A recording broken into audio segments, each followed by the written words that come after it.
শুরুতেই আমরা একটা জাহাজ দেখতে পাই, আর সেই জাহাজেই আজকে একটা স্কুল রিইউনিয়ন হতে চলেছে। আজকে বহু বছর পর প্রত্যেকে তাদের সেই স্কুল জীবনের, কলেজ জীবনের বন্ধুদের সঙ্গে আবারও দেখা হচ্ছে। তারা অনেক খুশি আজকে। সেই সময় জুতিং নামের একটা মেয়ে সবাইকে বলে যে আমি তোদের সবাইকে অনেক মিস করেছি। আর আজকে এই স্কুল রিইউনিয়নে এসেছে আমাদের গল্পের নায়িকা, যার নাম হুই। তখনই ফ্ল্যাশব্যাকে ঘটনা চলে আসে 1999 সালের সামারে। তখন হুইয়ের জীবনে সবে ইউনিভার্সিটি লাইফ শুরু হচ্ছে, আর সেই ইউনিভার্সিটিতেই পড়ে হুইয়ের প্রথম ভালোবাসা আর আমাদের গল্পের নায়ক, যার নাম জিন।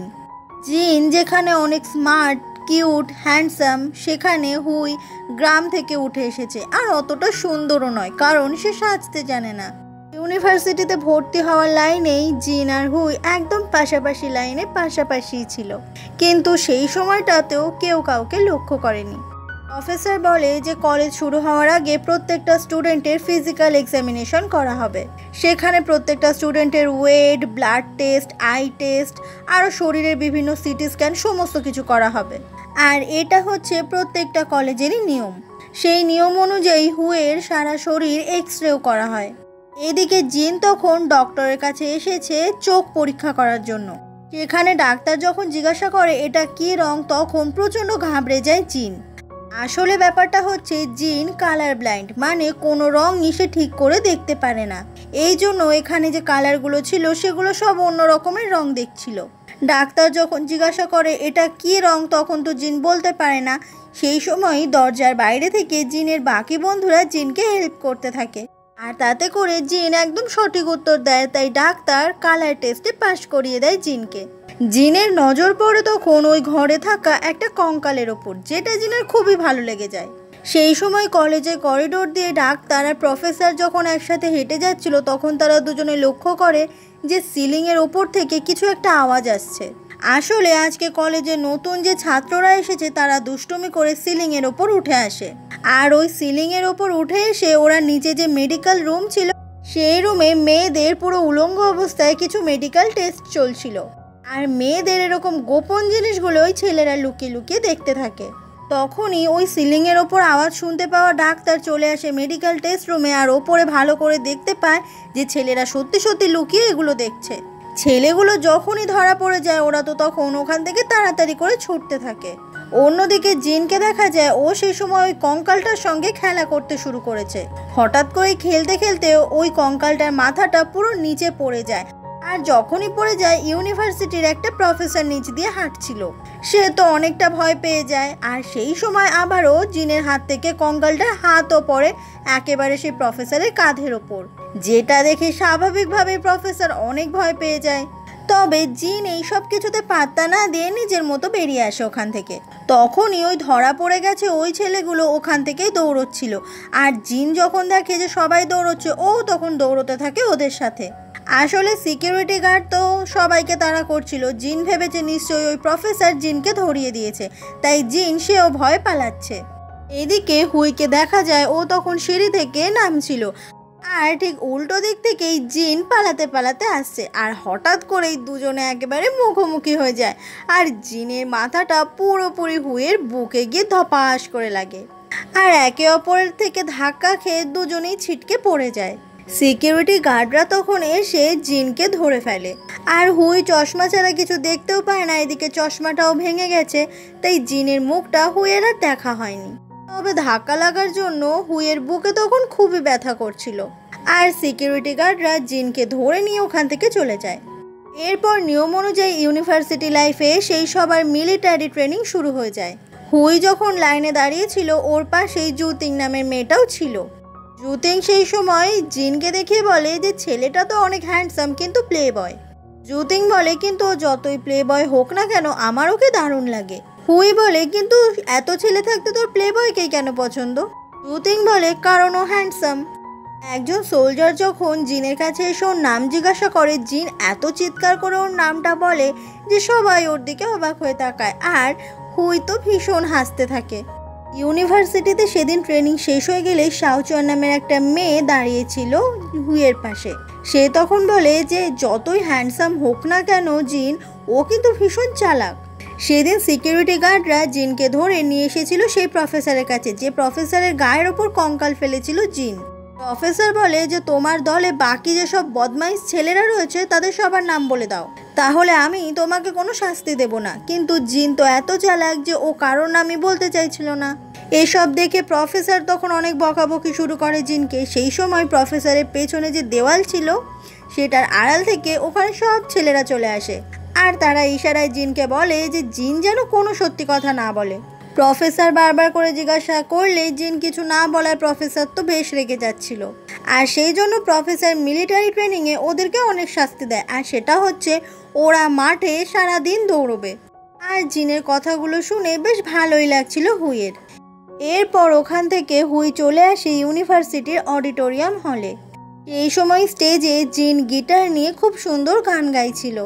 জিনের এই সুন্দর গান হুইয়ের খুব ভালো লেগে যায়। হুই তখন জিনের গান মন দিয়ে শুনতে থাকে, আর এভাবেই প্রথমবারের জন্য জিনকে হুইয়ের খুব ভালো লেগে যায়, খুব ভালোবেসে ফেলেও। কিন্তু সেই মুহূর্তেই হুই যখন বুঝতে পারে ও বাজে দেখতে ও গ্রাম থেকে উঠে এসেছে, এটা মনে করতেই ও কান্না করতে থাকে, কারণ হুই ভাবছে যে জিন হয়তো ওকে কোনোদিনই পছন্দ করবে না। আর হুইয়ের কান্না দেখে সবাই গান না শুনে হুইয়ের দিকেই তাকিয়ে থাকে। এরপর ফাইনালি অনেকগুলো কষ্টকর দিন কাটানোর পরে মিলিটারি ট্রেনিং শেষ হয়ে যায়, আর শুরু হয়ে যায় প্রত্যেকটা ইউনিভার্সিটির আলাদা আলাদা ক্লাস। আর এইভাবে যত দিন এগোতে থাকে জিনের প্রতি ভালো লাগা একটু একটু করে বাড়তে থাকে হুইয়ের। এরপরে হু ফেং নামের একটা ছেলেকে দেখা যায় যে আসলে জিনের বন্ধু। এই ছেলেটা ইউনিভার্সিটিতে এসে অনেক মেয়েকেই লাইন মারার চেষ্টা করে, কিন্তু কোনো মেয়ে তাকে একদমই পাত্তা দেয় না, কারণ এই হু ফেং নামের ছেলেটা ভীষণ ইম্যাচিওর, আর মেয়েদের সঙ্গে কিভাবে ভালো করে কথা বলতে হয় সেটুকুও জ্ঞান নেই।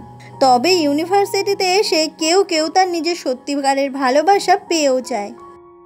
এরপর ভার্সিটি হোস্টেলে হুয়ের রুম দেখানো হয়, সেখানে অনেকে একসঙ্গেই থাকে। তবে জ্যোতিং নামের মেয়েটা ছাড়া হুয়ের সঙ্গে কেউ সেইভাবে কথা বলে না। আর সবাই মিলে তখন প্ল্যানিং করছিল যে কিভাবে জিনকে পটানো যেতে পারে, কারণ জিন এই ইউনিভার্সিটিতে সব থেকে হ্যান্ডসাম। আর এই জিনকে কে পটাবে এই বিষয়টা নিয়ে মেয়েদের মধ্যে একেবারে চুলোচুলি লেগে যায়। গার্লস হস্টেলে ঠিক উল্টো দিকেই রয়েছে বয়েজ হস্টেল। ওখান থেকে ছেলেরা দূরবীন দিয়ে মেয়েদের রুমে উকি ঝুঁকি মারে, আর মেয়েদের এইসব কাণ্ড কারখানা দেখার জন্য ছেলেদের মধ্যেও ঝামেলা বেঁধে যায়। আর এই বদমাইশ ছেলেগুলোদের সাথেই জিন থাকে। তবে জিনের এই মেয়েদের হোস্টেলে উকি ঝুঁকি মারা বিষয়টা একদম পছন্দ নয়। সেই সময় হোস্টেলের ভেতরে ছেলেরা সবাই একটা গেম খেলে, সেটা হচ্ছে সবাই এক একটা চিরকুটে তাদের ক্রাশের নাম লিখবে। এটা করার কারণ যে বন্ধুদের ক্রাশকে যেন অন্য বন্ধু কখনোই লাইন না মারে। তখনই সবাই মিলে চিরকুটগুলো জিনকে দেখাতে থাকে, আর এক একজনের ক্রাশের নাম এক এক রকম বেরোয়। কারোর ক্রাশ খুব হট, তো কারোর ক্রাশ খুব একটা হট নয়। আর এইসব নিয়ে সব বন্ধুরা অনেক হাসাহাসি করতে থাকে। সবাই বলে জিন কেউ একটা ক্রাশের নাম লিখতে। জিন তখন পুরো ইউনিভার্সিটির মধ্যে হুয়ের নামটাই লেখে, আর সেটা দেখে সবাই অবাক হয়ে যায় যে জিনের মতো এত হ্যান্ডসাম একটা ছেলে এই ইউনিভার্সিটিতে এত সুন্দরী সুন্দরী মেয়ে থাকতে হুয়ের নাম কেন লিখেছে। জিন তখন দেখায় যে সেদিন ওই যে হুয়ের সঙ্গে ও ধাক্কা লেগেছিল, তারপর থেকে ওর হুইকে বেশ ভালো পছন্দ হয়ে গেছে। পরের দিন হু ফেং লুকিয়ে লুকিয়ে জুতিংকে ফলো করতে থাকে, আর জুতিং এটা বুঝতে পেরে হু ফেংকে খুব ধরে পেটায়। আর অন্যদিকে হুইকে দেখা যায় ও সে সময় ইউনিভার্সিটির সুইমিং পুলটা পরিষ্কার করছিল, আর একটু দূরেই জিন বসে গিটার নিয়ে গান গাইছিল। হুই সেই সময় আর চোখে বারবার করে জিনকে দেখতে থাকে। হুই জিজ্ঞাসা করে যে সামনে তো পরীক্ষা, তোমার এক্সামের প্রিপারেশন কেমন? জিন বলে এইসব পরীক্ষা টরীক্ষা আমার ভালো লাগে না। আচ্ছা তুমি কি সাঁতার কাটতে পারো? যদি না পারো তো আমি শেখাতে পারি। হুই তখন বলে আমার কোনো সুইম স্যুট নেই। জিন তখন এসে বলে তার মানে তুমি সাঁতার কাটতে জানো? কথাটা বলেই জিন তখন সুইমিং পুলে ঝাঁপ দেয়। জিনের এই কথাটা শুনে খুব মন খারাপ হয়ে যায় হুইয়ের। এরপর থেকে হুই সব সময় জিনের আশেপাশে থাকার চেষ্টা করে। জিন যেখানে যেখানে যায় হুই সেখান থেকেই যাওয়া আসার চেষ্টা করে, যাতে সব সময় জিনের নজর পড়ে ওর দিকে। তবে হুই যখন দেখে যে জিন ওকে একদমই পাত্তা দেয় না, তখন হুইয়ের মনটা খুব খারাপ হয়ে যায়। আজকে 31শে ডিসেম্বর, সেই জন্য ইউনিভার্সিটির সবাই মিলে অনেক মজা করছিল বছরের শেষ দিনটায়। এবার 1999 সাল শেষ হয়ে 2000 সাল শুরু হবে। তবে সেই ভিড় থেকেই হুই সেই সময় চলে আসে জিনের কাছে। জিন সেই সময় শাওয়ান নামের একটা মেয়ের সঙ্গে ফোনে কথা বলছিল আর শাওয়ানকে বলছিল আমি সত্যি সত্যি তোমায় অনেক ভালোবাসি। এই কথাটা শুনে খুব মন খারাপ হয়ে যায় হুইয়ের। হুই বুঝতে পারে যে জিনের নিশ্চয়ই কোনো লং ডিস্টেন্স রিলেশনশিপ রয়েছে আর সেই মেয়েটা ওর থেকে বেশ কিছুটা দূরে থাকে। জিন ফোনটা রেখে যখনই ওখান থেকে চলে যাচ্ছিল হুইয়ের সঙ্গে ওর দেখা হয়ে যায়। হুই তখন অনেক মন খারাপ করে চলে যায় ওখান থেকে, কারণ জিন তো আর ওর নয়। আর ঠিক সেই মুহূর্তেই নতুন একটা বছর শুরু হয়ে যায়। সব বন্ধুরা মিলে অনেক মজা করতে থাকে একসাথে। 2000 সালটা খুব মন খারাপ দিয়ে শুরু হলো হুইয়ের।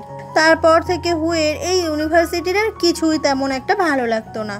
হুইয়ের যে রুমমেটরা ছিল তাদের কাছে ব্রেকআপ জিনিসটা কতটা না স্বাভাবিক। তাদের জীবনে একটা ছেলে আসলো বা চলে গেল তাতে তাদের কিছু একটা যায় আসে না।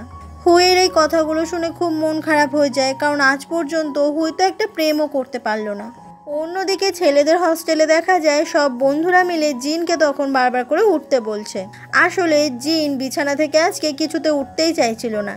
আসলে ওই লং ডিস্টেন্স রিলেশনশিপটা ব্রেকআপ হয়ে গেছে জিনের, আর সেই জন্যই জিনের মনটা ভীষণ খারাপ। সেই সময় জিনের নামে কেউ একজন কিছু উপহার পাঠায়, তবে এই সব ব্যাপারেও জিন সেরকম একটা পাত্তা দেয় না।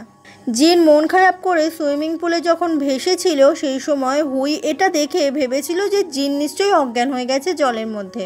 তাই হুই তখন নিজের জীবনের পরোয়া না করে জলে ঝাঁপ দেয়, কারণ হুই সাঁতার জানে না।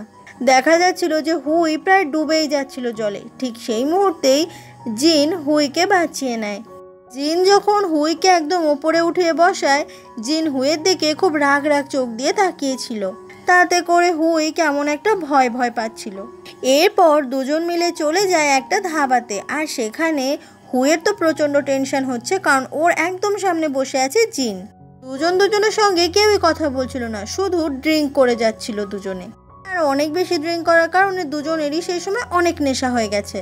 হুই সেই সময় মন খারাপ করে বলে সে একটা গ্রাম থেকে এখানে পড়তে এসেছে, এখানকার শহরের আদব কায়দা ও এখনো শিখে উঠতেই পারেনি। জিন সেই সময় হুইয়ের দিকে অবাক হয়ে তাকিয়েছিল।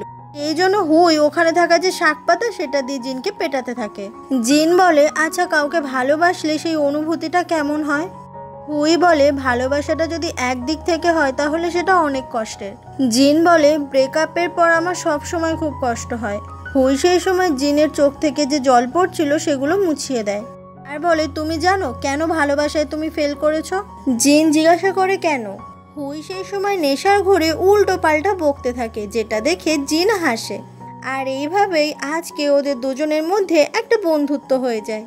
ওখান থেকে ফেরার সময় জিন হুইকে নিজের পিঠের ওপর চাপিয়ে নেয়, কারণ হুই এতটাই বেশি ড্রিঙ্ক করেছে যে ওর হাঁটার ক্ষমতাই নেই। এইভাবে হাঁটতে হাঁটতে হুই বলে তোমার মাথা থেকে কি সুন্দর গন্ধ বেরোচ্ছে। তারপর জিন অবশেষে হোস্টেলের সামনে নিয়ে আসে হুইকে, আর হুই হোস্টেলের ভেতরে চলে যায়। রাতে ঘুমিয়ে ঘুমিয়ে জিন স্বপ্ন দেখে যেহেতু প্রথমবার হুইয়ের সঙ্গে ওর ধাক্কা লেগেছিল অন্যভাবে, তাই হুইকে যদি একটা ব্রা গিফট করা যায় তাহলে হয়তো হুই খুশি হবে। এই জন্যই পরের দিন জিন একটা মেয়ের কাছে ব্রা কিনতে আসে। তারপর সবাই সুইমিং পুলের পাশে বসেছিল আর অনেক মজা করছিল। জুতিংয়ের তো সবসময় জিনকে খুব ভালো লাগে, সেই জন্য ও জিনের পাশেই বসে। সেই সময় সুইমস্যুট পরে ওখান থেকে আসছিল হুই, আর হুইকে দেখে সবাই তো একেবারে অবাক হয়ে যায়। এতদিন হুইকে কিরকম একটা অন্যরকম লাগতো, আর আজকে হুইকে তো ভীষণ হট দেখাচ্ছে। আর হুইয়ের দিকে তাকাতেও জিনের বেশ কিছুটা লজ্জা করছিল। এরপর হঠাৎ করেই হুই জলে পড়ে যায়, আর জলে পড়ে গেলে ওর ব্রা খুলে যায়, যেটা দেখে ভীষণ লজ্জায় চিৎকার করতে থাকে হুই। এটা দেখে জিন তাড়াতাড়ি করে জলে ঝাঁপ দেয় আর সবার থেকে হুইকে ও প্রোটেক্ট করে। এরপর ওরা দুজনে যখন একসঙ্গে দাঁড়িয়েছিল, হুই জিজ্ঞাসা করে সেদিন জলের তলা থেকে তুমি কিছু দেখোনি তো? জিন বলে হ্যাঁ, হাফ দেখেছি আর হাফ তো ওপরে ছিল।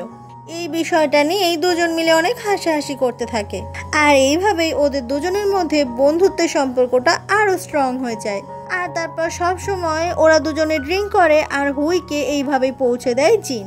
এরকমই একদিন হুই অনেক বেশি ড্রিঙ্ক করে হস্টেলের অন্য একটা রুমে চলে আসে। সেখানে সমস্ত মেয়েরা বলতে থাকে এটা তোমার রুম নয়, তুমি বেরিয়ে যাও। আর ঠিক তখনই একটা মেয়ের গায়ের ওপরে হুই বমি করে দেয়, আর তাতে করে ওদের মধ্যে শুরু হয়ে যায় মারপিট। আর এই মারপিটের চক্করে হুইয়ের নেশাও কেটে যায়। ও বলে ও ভুল করে এখানে চলে এসেছে। এটা বলেই ও যখনই ওখান থেকে বেরিয়ে যেতে লাগছিল তখনই কেউ তো ওকে বেরোতে দেয় না, আর সবাই মিলে ওকে প্রচণ্ড পরিমাণে টর্চার করে। সেই সময় হুইকে বাঁচানোর জন্য ওর রুমে থাকা যেসব মেয়েগুলো ছিল তারা ওখানে চলে আসে, যেটা দেখে একেবারে অবাক হয়ে যায় হুই যে ওকে বাঁচাতে ওর সমস্ত বন্ধুরা চলে এসেছে। আর তারপরে দুই রুমের মেয়েদের মধ্যে একেবারে চুলোচুলি লেগে যায়। এইভাবেই ওই রুমের ভেতরে প্রত্যেকটা মেয়ের সঙ্গে হুইয়ের বন্ধুত্বও তৈরি হয়ে যায়, আর সবাই মিলে ঘুরতে বেরোয় আর অনেক অনেক মজা করে। সবাই যেন একে অপরের বেস্ট ফ্রেন্ড হয়ে যায়। এরপরে দেখতে দেখতে সেই দিনটা চলে আসে যেদিন হুইয়ের জন্মদিন। সেই দিন উপলক্ষে কলেজের ওর যতজন চেনা বন্ধু রয়েছে সবাই অনেক সুন্দর করে পার্টি করে ওর জন্মদিন সেলিব্রেট করে, আর সবাই মিলে অনেক অনেক মজা করে।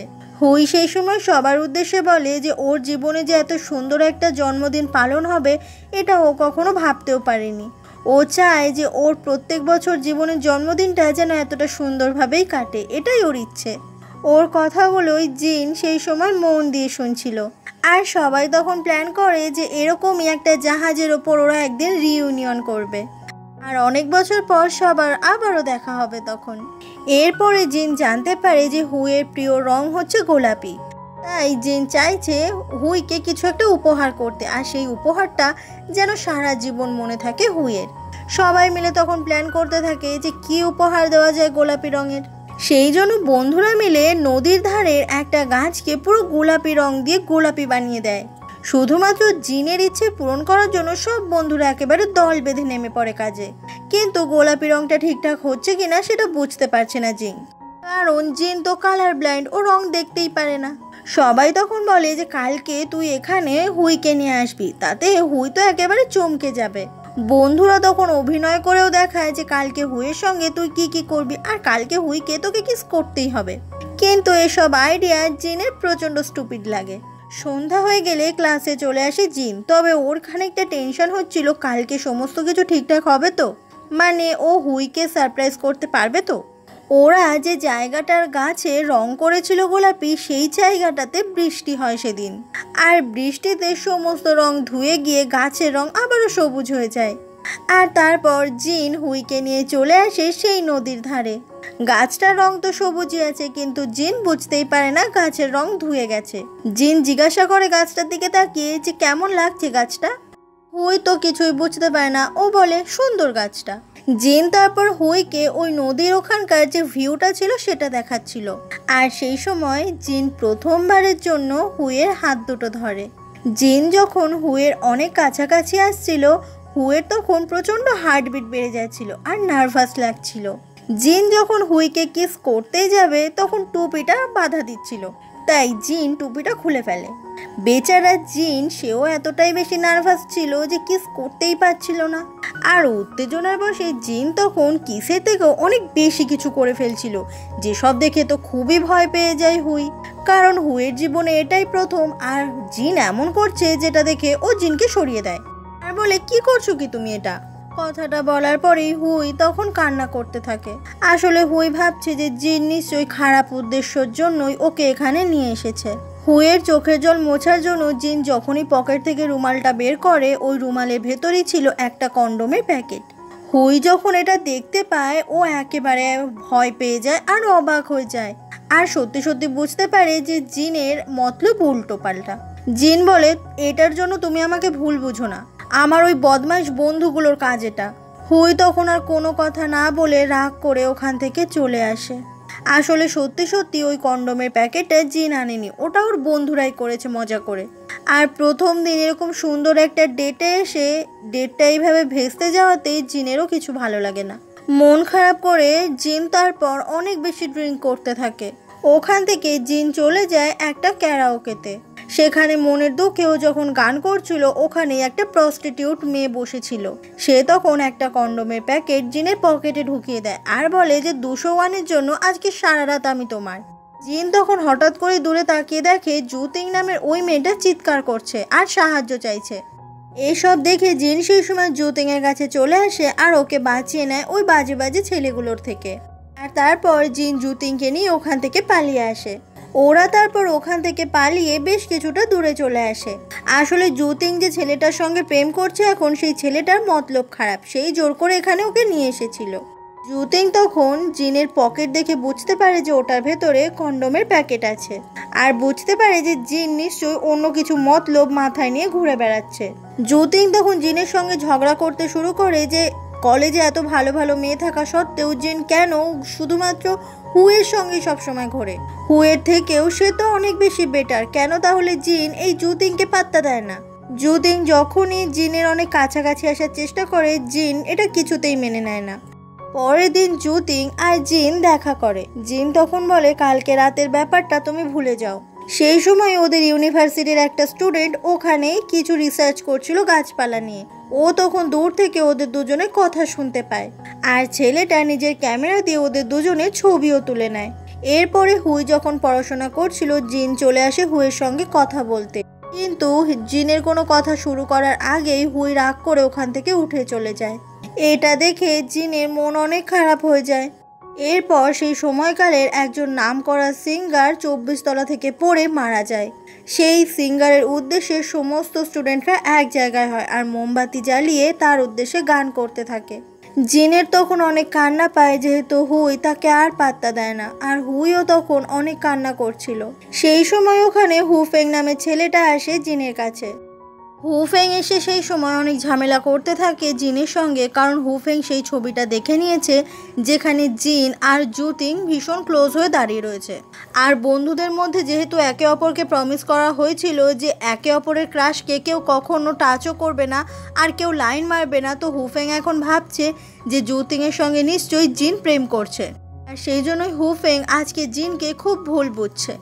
এই ব্যাপারটা নিয়ে দুজনের মধ্যে অনেক রাগারাগি শুরু হয়ে যায়, আর তারপর একে অপরকে মেরে ভীষণভাবে জখম করতে থাকে। সেই সময় ওখানে হুই চলে আসে আর ওই ছবিটা হাতে তুলে নেয়, যেখানে পরিষ্কার দেখা যাচ্ছে যে জিন আর জুতিং ভীষণ ক্লোজ অবস্থায়। এটা দেখে হুই একেবারে 100% নিশ্চিত হয়ে যায় যে জিন জুতিংয়ের সঙ্গে নিশ্চয়ই এখন প্রেম করছে।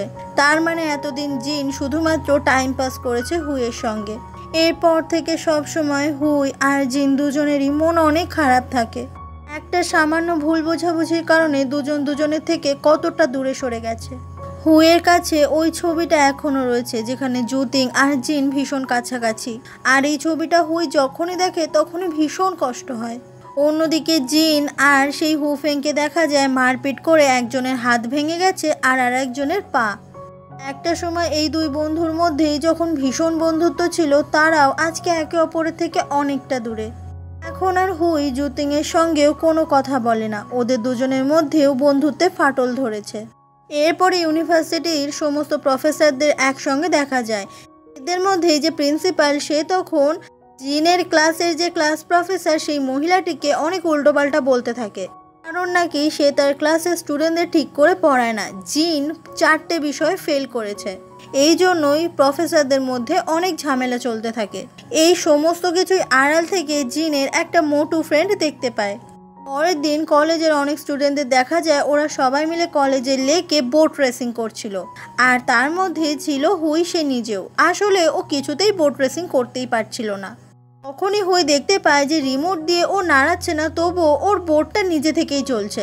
তখন সবাই এটা দেখে অবাক হয়ে যায় যে বোটটা আসলে ওই জলের তলা থেকে কেউ একজন কন্ট্রোল করছিল, আর সেটা অন্য কেউ নয়, এটা তো জিন। আসলে জিন এটা করছে যাতে হুই বোট রেসিংয়ে জিতে যায়, আর এটা বুঝতে পেরে খুব অবাক হয়ে যায় হুই। আর এভাবে জিন ওই বোটটাকে জিতিয়েও দেয়, তাতে করে খুব খুশি হয়ে যায় হুই। এরপর জিন জল থেকে উঠে আসে আর ওর বন্ধুরা ওকে ওখান থেকে তাড়াতাড়ি করে নিয়ে যায়। জিন তখন হুইয়ের দিকে তাকিয়ে হাসতে থাকে, আর এটা দেখে হুই খুব খুশি হয়ে যায় যে জিন আসলে হুইকে মোটেই ভোলেনি। আর এই ব্যাপারটা জুতিংয়ের একদম পছন্দ হয় না যে এখনও জিন হুইয়ের পেছনেই পড়ে রয়েছে। এরপর প্রফেসর মহল থেকে ঠিক করা হয় যে জিনকে এই কলেজ থেকে বার করে দেওয়া হবে, কারণ ও পড়াশোনায় খুবই খারাপ আর একদম মন দেয় না পড়াশোনায়। এটা জানার পর যতজন মেয়ে জিনকে খুব পছন্দ করে তারা সবাই মিলে প্রফেসরদের নিজেদের মতো করে পটাতে চেষ্টা করে, যাতে কেউ জিনকে এই কলেজ থেকে বার করে দিতে না পারে। এরপর জিন সেও একটু পড়াশোনা করার চেষ্টা করতে থাকে, আর মেয়েরা তো ওর জন্য পাগল, তাই জিনের অনেক কেয়ার করতে থাকে। তারপর দেখতে দেখতে কলেজে আরও একটা সেমিস্টার চলে আসে। আর এবারের পরীক্ষাটা জিনের বেশ ভালোই হয়েছে, ওর মুখ দেখেই সেটা বোঝা যাচ্ছে। আর এরপর দেখতে দেখতে সেই দিনটাও চলে আসে যখন ওদের গ্র্যাজুয়েশন সবার কমপ্লিট হয়ে যায়। আর সেদিন খুব মজা করছিল জিন ওদের সবার সঙ্গে। সেই সময় ওখানে সেই প্রফেসর চলে আসে। প্রফেসর আসতেই জিন তখন ওর গ্র্যাজুয়েশনের সার্টিফিকেটটা প্রফেসরকে দেখায়, যাতে প্রফেসরের মুখ বন্ধ হয়ে যায়। এটা দেখে প্রফেসর অবাক হয়ে যায় যে জিন পাশ করে গেছে। তবে প্রফেসর তখন বলে যে জিন নিশ্চয়ই টুকলি করে পাশ করেছে, না হলে যে জিন আগের সেমিস্টারে 4টে বিষয় ফেল করে সেই জিন কি করে এত ভালো রেজাল্ট করে এইবারে। জিং বলে যে আমি এই কলেজের সমস্ত বন্ধুদেরকে থ্যাংক ইউ জানাতে চাই যারা আমাকে এই ডিগ্রিটা পেতে সাহায্য করেছে। তারা যদি না থাকতো তাহলে এই ডিগ্রিটা আমি পেতামই না, আমাকে হয়তো এই কলেজ থেকে বার করে দেওয়া হতো। আমি আমার টিচারদেরকেও অনেক অনেক ধন্যবাদ জানাতে চাই, তারা সবসময় আমাকে বকে ধমকে এটা শিখিয়েছে যে আমার সবসময় পড়াশোনা চালিয়ে যাওয়া উচিত। তাই আমি চাই সবার সঙ্গে ঠিক এরকমই সুন্দর একটা বন্ধুত্ব রাখতে। সবার মধ্যে ওখানে হুইও ছিল। আজও হুই আর জিনের মধ্যে সম্পর্কটা আগের মতো হয়নি। জিন তখন গিটার নিয়ে চিৎকার করে গান করতে থাকে সবার মধ্যে, আর সবাই মিলে তারা একসঙ্গে গান করতে থাকে আর অনেক মজা করতে থাকে। এরপর ওদের কলেজে সেই ফেয়ারওয়েলের দিন চলে আসে। আজকে সবাই মিলে শেষ দিনটায় একসাথে রয়েছে। হুফেংয়ের সঙ্গে জিনের যে ঝামেলাটা হয়েছিল সেটাও কিন্তু এখন ঠিক হয়ে গেছে। হুফেং বলে, দেখ, দেখতে দেখতে 4 বছর কিভাবে কেটে গেল বুঝতেই পারলাম না। এখনও যেন মনে হচ্ছে সেদিন আমরা সবাই মিলে কলেজে আসলাম। কত পাগলামি, কত বদমাইশি করেছি এই কলেজে। দিনগুলো যে এত তাড়াতাড়ি কেটে যাবে এটা বুঝতেই পারিনি। জিনের ফিউচার প্ল্যান হচ্ছে সে বেইজিংয়ে যাবে, সেখানে গিয়ে চাকরি করবে। হুফেং বলে, তাহলে আমিও তোর সঙ্গে বেইজিংয়ে যাব, দেখা যাক একসঙ্গে কিছু করতে পারি কিনা। সব বন্ধুরা মিলে সেই ফেয়ারওয়েল পার্টিতে অনেক অনেক ড্রিঙ্ক করতে থাকে, কিন্তু জিন আর হুয়ের মধ্যে যে দূরত্বটা তৈরি হয়েছিল সেটা এখনও একই রকম আছে। এখানেই হুই যখন অনেক বেশি ড্রিঙ্ক করে ফেলছিল, জিনের হুয়ের জন্য চিন্তা হচ্ছিল। এরপর অনেক নেশা হয়ে গেলে হুই সেই সময় ভীষণ পাগলামি করতে থাকে, আর এসব দেখে জিন হাসতে থাকে। সেই সময় জিন হুয়ের সামনে এসে দাঁড়ায় আর সবার সামনে সবাইকে সাক্ষী রেখে ও হুইকে কিস করে একদম চেপে ধরে। আর তখনই দেখা যায় এই সমস্ত কিছুই আসলে জিনের কল্পনা ছিল। তাই সবার থেকে জিন দূরে এসে আরও অনেক বেশি করে ড্রিঙ্ক করতে থাকে। বন্ধুরা একে অপরকে জড়িয়ে ধরে অনেক কান্না করতে থাকে, আজকে শেষ মজা একসঙ্গে। এরপর সবাই মিলে যে যার মতো দূরে দূরে চলে যাবে। এরপর চুয়ান নামে সেই ছেলেটাকে দেখা যায় যে আসলে লুকিয়ে ছবি তুলেছিল জিন আর জুতিংয়ের। সেই ছেলেটার খুব দামি আর সুন্দর একটা ক্যামেরা রয়েছে। সে তখন হোস্টেলে এসে সেই সমস্ত বেডগুলো, সেই চারিপাশের দৃশ্যগুলোর ভিডিও নিতে থাকে। আর এটা নেওয়ার সময় জুয়ান নামে ছেলেটা অনেক বেশি ইমোশনাল হয়ে যায়। এই হস্টেলের এই রুমটাতে আর কোনোদিনও আসা হবে না, এই বেডে সব বন্ধুদের সঙ্গে লড়াই করে আর ঘুমানো হবে না।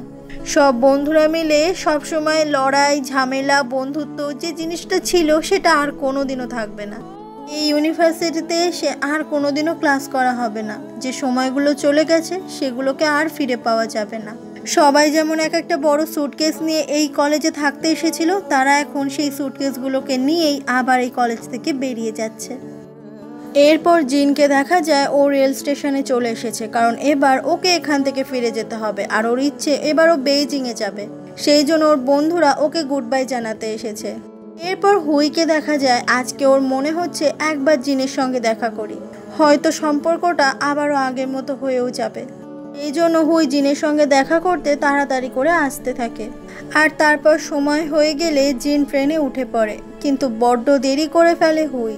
হুই রেল স্টেশনে পৌঁছতে পৌঁছতে ট্রেনটা ততক্ষণে ছেড়ে দিয়েছে, আর একদম হুইয়ের সামনে থেকে ট্রেনটা চলে যায় অনেক দূরে। হুইয়ের সারা জীবন একটা আক্ষেপ থেকেই যাবে যে ওর কোনোদিনও জিনের কাছাকাছি যাওয়া হলো না। আর এভাবেই ওদের দুজনের মধ্যে দূরত্ব বেড়ে যায় আরও অনেকটা। এইভাবেই দেখতে দেখতে আরও 4 বছর কেটে যায়। এখন 2008 সাল।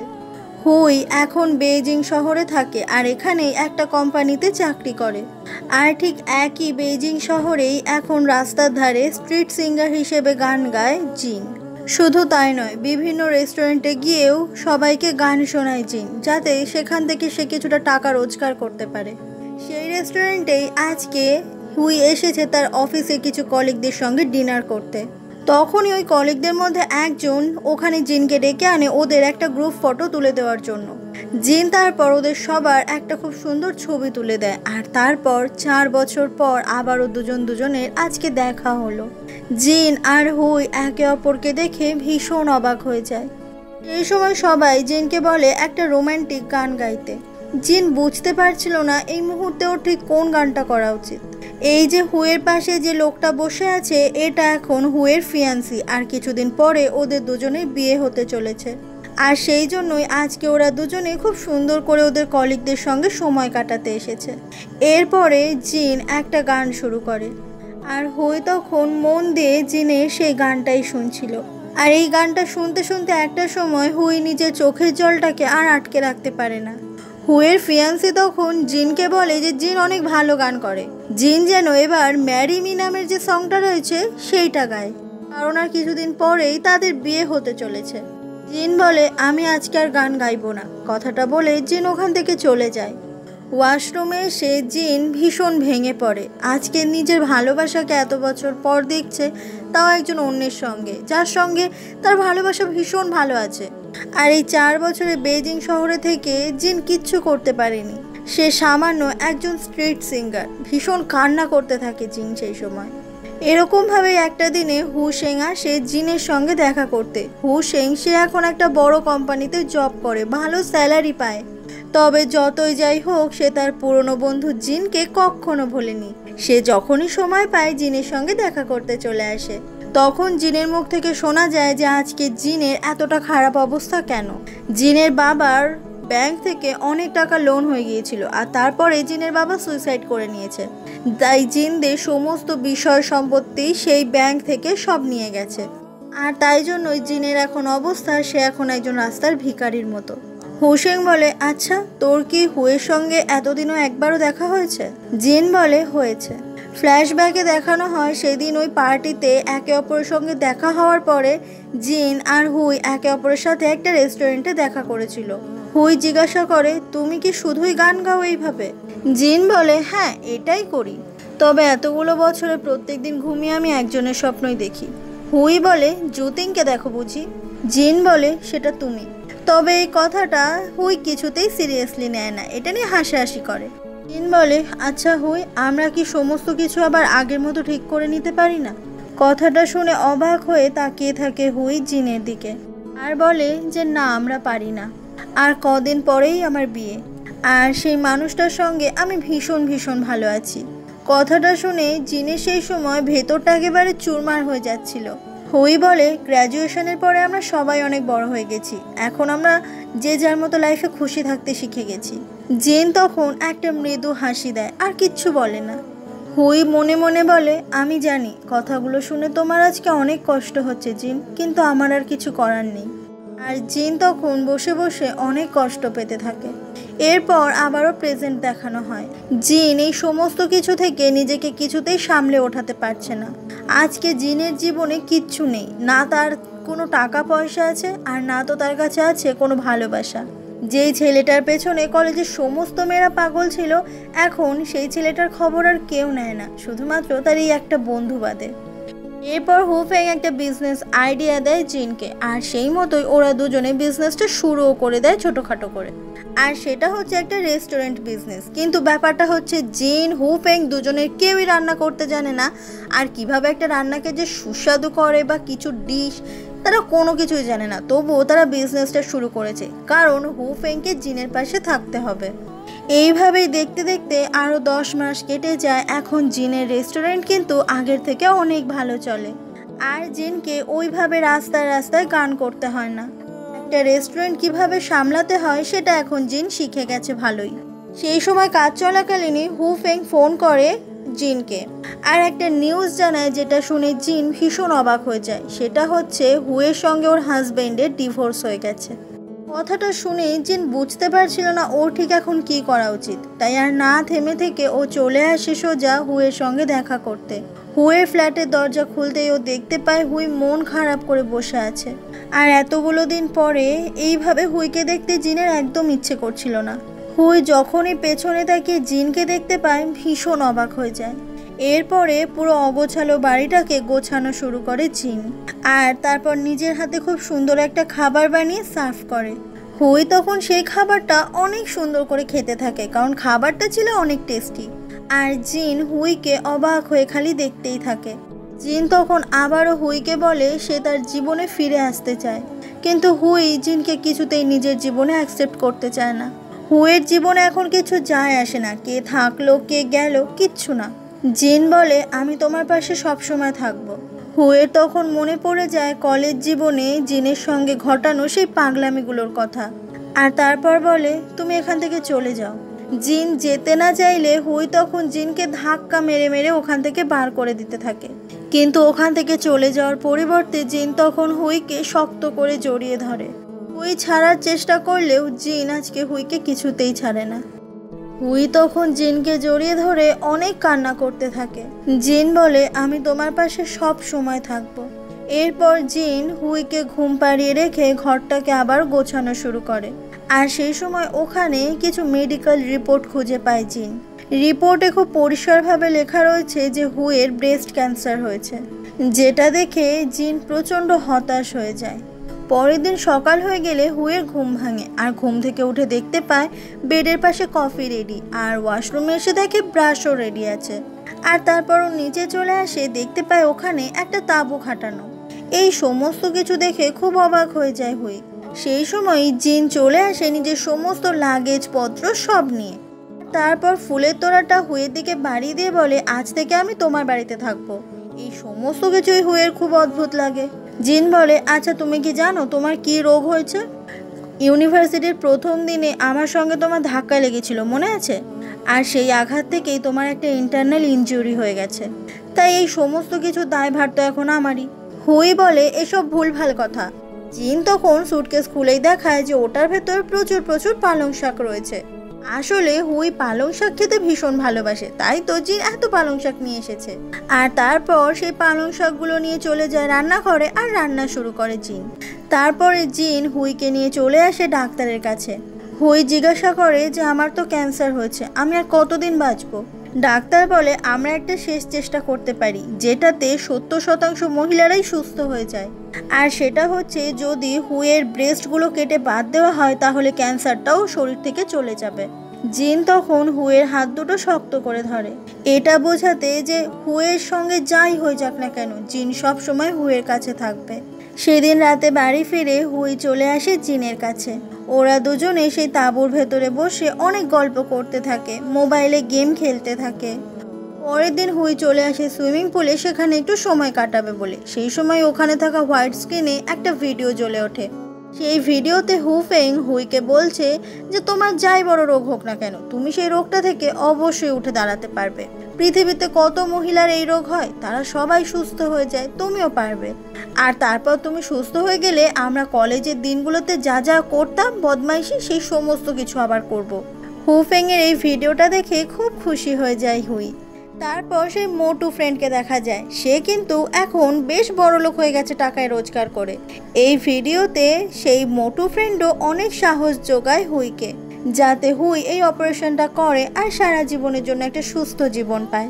তারপর সেই ফটোগ্রাফার ফ্রেন্ডকে দেখানো হয়, সে বলে যে আমি কিন্তু কলেজ লাইফে তোমাকে পছন্দ করতাম, কিন্তু তুমি তো কখনো আমাদেরকে ঘুরেও দেখোনি। যাই হোক এখন তুমি অনেক বড় হয়ে গেছো আর আমারও বউ আছে। সেও অনেকটা সাহস দেয় হুইকে। শাওচুয়ান নামের ওই মেয়েটাও তখন বলে যে তুই একদিন ঠিক হয়ে যাবি দেখিস, আর ঠিক হয়ে গেলে আমরা একটা কলেজ রিইউনিয়ন করব, সেখানে সবাই দেখা করব আমরা। তারপর সেই জুতিংকে দেখা যায়, সে বলে কলেজ লাইফে তোর সঙ্গে অনেক শত্রুতা করেছি, তোর পছন্দের মানুষটাকে কেড়ে নেওয়ার জন্য কম চেষ্টা আমি করিনি, কিন্তু শেষমেশ বুঝে গেলাম তোর পছন্দের মানুষ সে আমার কখনোই হবে না। তুই জানিস আমি এখন বিয়ে করে নিয়েছি আর তার সাথে আমি খুব ভালো আছি। সবার এই ভিডিওগুলো দেখে হুই প্রচণ্ড ইমোশনাল হয়ে যায় আর বুঝতে পারে আসলেই সবাই ওর ভালো চায়। এরপরে জিন আর হুই দুজন মিলে গাছে গোলাপি রং ঢালতে থাকে, যাতে গাছগুলো গোলাপি হয়ে যায়, আর সেই গাছগুলো অনেক পছন্দ হয় হুইয়ের। জিন বলে অনেক বছর আগে আমি এই চেষ্টাটা করেছিলাম, কিন্তু সেদিন বৃষ্টিতে গাছটা ধুয়ে গিয়েছিল, কিন্তু আজকে এটা আমি তোমার সামনে করতে পেরেছি, আমি অনেক খুশি। এরপরে হুই জিনের পিঠে উঠে যায় আর বলে, তোমার মনে আছে তুমি যখন কলেজে প্রচণ্ড ড্রিঙ্ক করতে, আমি তখন তোমাকে এইভাবে কাঁধের ওপর নিয়ে তোমাকে রোজ গার্লস হস্টেলে পৌঁছে দিতাম। তুমি চিন্তা করো না, ভয় পেও না, দেখবে একটা সময় সমস্ত কিছু ঠিক হয়ে যাবে। অ্যাট লাস্ট হুই অপারেশনের জন্য রাজি হয়ে যায়। হুই দেখছে আজকে ওর পাশে জিন রয়েছে। যে মানুষটাকে ও ভালোবেসেছিল, ওর রোগের কারণে সেই মানুষটা ওকে ছেড়ে চলে গিয়েছিল। আর যে মানুষটাকে ও প্রথম থেকে ভুল বুঝে এসেছিল, আজকে সেই মানুষটাই ওর পাশে আছে, সব থেকে খারাপ সময় ওর পাশে আছে। আর তারপরে হুইয়ের অপারেশন কমপ্লিট হয়ে যায়, কিন্তু ততক্ষণেও জ্ঞান আসেনি হুইয়ের। কিছু একটা কারণের জন্য ওখান থেকে সেই সময় জিন চলে যায়। আর ঠিক সেই মুহূর্তেই জ্ঞান চলে আসে হুইয়ের। হুইয়ের খুব অদ্ভুত লাগছে, কারণ এখন ওর দুটো ব্রেস্ট কেটে বাদ দিয়ে দেওয়া হয়েছে। এরপর হুই চলে আসে বাথরুমে। নিজের চুলটা সামান্য ঠিক করার সময় দেখতে পায় হাতে গোছা গোছা চুল উঠে আসছে মাথা থেকে। যে বিষয়টা দেখে খুব ভয় পেয়ে যায় হুই। আর তারপরে নিজের জামাটা খুলে দেখে যে মেয়েদের সব থেকে সৌন্দর্যের জিনিস যেটা, সেটাই এখন হুইয়ের আর নেই। সেই দুটো জিনিস কেটে বাদ দিয়ে দেওয়া হয়েছে, যেটা হুইয়ের খুবই অদ্ভুত লাগছিল, খুব বাজে লাগছিল, খুব ভয়ঙ্কর লাগছিল নিজের। আর সেই কেবিনের বাইরে বসে বসে জিন তখন অনেক কান্না করছিল, কারণ ডাক্তার জানিয়েছে যে ক্যান্সারটা ওর ব্রেস্ট থেকে শরীরের ভেতরেও ছড়িয়ে পড়েছে। এখন সেটা শুধুমাত্র ব্রেস্ট কেটে বাদ দিলেই ঠিক হয়ে যাবে না। আর সেই জন্যই জিন অনেক অনেক কান্না করছে। এরপরে একটা চিঠি লেখে হুই জিনের উদ্দেশ্যে। হুই চিঠিতে লিখেছে, আমি নিজেকে এইভাবে দেখতে একদম অভ্যস্ত নই, আর এইভাবে নিজেকে তোমার সামনে দাঁড় করাতেও পারবো না। সেই সাহসটা আমার নেই। আমি তোমার থেকে অনেক দূরে চলে যাচ্ছি। আমি উন্নত দেশে যাচ্ছি চিকিৎসার জন্য। যদি কোনোদিনও তোমার সঙ্গে আবার আমার দেখা হয়, সেই দিনই তুমি আর আমি আবারও এক হব। আর ততদিন পর্যন্ত তোমায় আমার জন্য অপেক্ষা করতে হবে। জিনের খুব কষ্ট হচ্ছিল এটা ভেবে যে হুই একা সমস্ত কিছু সামলাতে পারবে কিনা। আর এটা ভেবেও কষ্ট হচ্ছিল যে ও আরও একবার হুইকে হারিয়ে ফেললো, হয়তো আর কোনোদিনও হুইয়ের সঙ্গে ওর দেখাও হবে না। এরপর দেখতে দেখতে গোটা একটা বছর কেটে যায়। সেই সিনটাই দেখানো হয় যে সিনটা দেখিয়ে এই গল্পটা শুরু হয়েছিল। সেই যে মোটু ফ্রেন্ড ছিল, তার এখন একটা ছেলে আছে। সেই ফটোগ্রাফার বন্ধু বিদেশ থেকে এসেছে আজকের এই রিইউনিয়নে। সব বন্ধুরা আজকে আবারও একে অপরের সঙ্গে দেখা করতে এসেছে। আর তাদের মধ্যেই রয়েছে হুই। হুই ফিরে এসেছে আর তাকে দেখে অনেকটা সুস্থ লাগছে, তো বোঝা যায় যে হুই এখন সুস্থ হয়েই ফিরে এসেছে। সবার উদ্দেশ্যে কিছু কথা বলতে গিয়ে জুতিং অনেক ইমোশনাল হয়ে যায়। সেই কলেজের দিনগুলোর কথা মনে পড়লে কেই বা ইমোশনাল হয় না। এই রিইউনিয়নের মাঝেই সেই সময় ওখানে আসে জিন। হুই জিনকে কথা দিয়েছিল, এরপর যেদিন তোমার সঙ্গে আমার দেখা হবে সেদিন আমরা এক হব, আর কোনো কিছুই আমাদের মধ্যে বাধা হয়ে দাঁড়াবে না। আর আজকে জিনকে এখানে দেখে হুই একেবারে অবাক হয়ে যায়, ভীষণ ইমোশনাল হয়ে যায়। আজকে এতগুলো বছর পর অবশেষে হুই নিজের কথা রাখে। হুই তখন জিনের হাতটা শক্ত করে ধরে আর ওর পাশে এসে দাঁড়ায়। আর সব বন্ধুরা সেই সময় সেই গানটা গাইতে থাকে, যে গানটাতে ওরা অনেক মজা করত। আর অবশেষে হুই আর জিন সেই কলেজ জীবনের পরে এত ভুল বোঝাবুঝি, এত বাধা, এত রোগ, সমস্ত কিছু অতিক্রম করে এক হয়েছে আজকে। আর এবার ওরা কেউ কাউকে ছেড়ে কোথাও কখনো যাবে না। আর এখানেই আজকের গল্পটা শেষ হয়ে যায়।